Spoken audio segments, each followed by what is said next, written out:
காவலரே, புனித சூசையே, எங்கள் காவலரே, புனித சூசையே.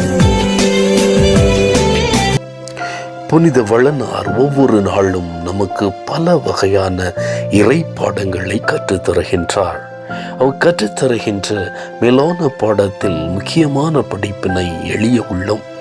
இந்த எளிய உள்ளம் என்பது அடுத்தவரிடமிருந்து பெறக்கூடியது அல்ல. எளிய உள்ளம் என்பது இறைவன் கொடுத்திருக்கும் ஒரு உன்னதமான பண்பு. இந்த பண்பை பெறும்போது நம் வாழ்வில் பேரானந்தத்தை அடைகின்றோம். இந்த பண்பு நம்மை இறைவனில் என்றும் வாழ வைக்கின்றது. இந்த பண்பு இறை உறவில் அகமகிழ செய்கின்றது. இந்த பண்பு உலக ஆசைகளை வெறுக்க செய்கின்றது. இந்த பண்பு துன்பங்களை தாங்க செய்கின்றது. இந்த பண்பு பல கொடைகளை நமக்கு பெற்றுத் தருகின்றது.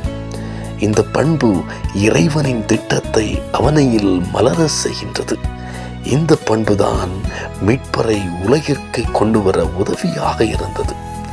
இன்று புனித வளனாரை நாம் நல்ல நீதிமான், நல்ல கணவர், நல்ல முன்மாதிரியானவர் என்று சொல்வதற்கு முக்கிய காரணம் அவருடைய எளிமையான உள்ளம் என்றுதான் சொல்வேன்.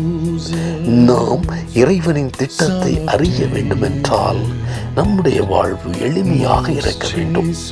அதனால் தான் பரிசேயர்களிடம் கடவுள் இறைமகன் இயேசுவின் பிறப்பை மறைத்து வைக்கின்றார்.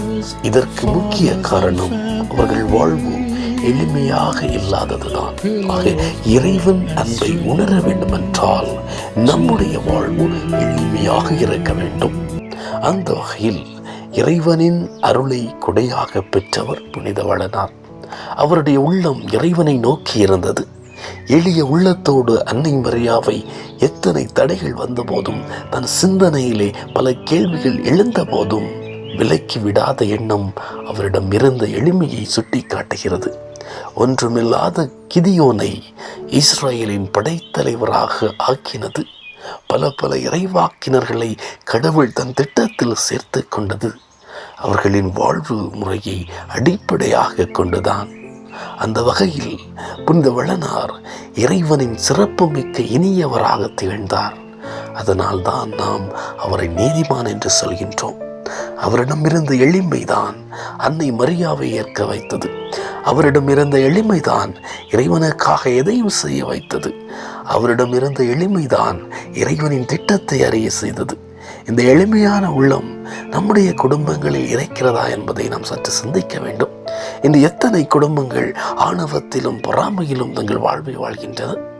எளிமையான வாழ்வு இன்று நாம் பார்க்க முடியாத ஒன்று. எதையும் ஏற்றுக்கொள்ள மறுக்கிறோம். மற்றவர்கள் சிந்தனை அனுமதிப்பதில்லை. பதவி என்ற மோகத்தால் நம் வாழ்வு திசை மாறுகிறது. இப்படி இருக்கும்போது எளிமையான வாழ்வு வாழ்ந்த புனித வளனாரை நாம் எப்படி பிரதிபலிக்கப் போகின்றோம்? வெறும் வார்த்தையால் அவரை நம்ப போகின்றோமா, அல்லது நம் செயல்களால் அவரை இந்த உலகத்திற்கு கொண்டு வரப் போகின்றோமா என்பதை சிந்திக்கக்கூடிய நேரம் இன்றைய நாள். புனித வளனாரின் நாள். நம் வாழ்வை சிந்தித்து எளிமையான வாழ்வை பிறருக்கு கொடுத்து புனித வளனாரின் அருளை நிறைவாக பெற நாம் தொடர்ந்து மன்றாடுவோம்.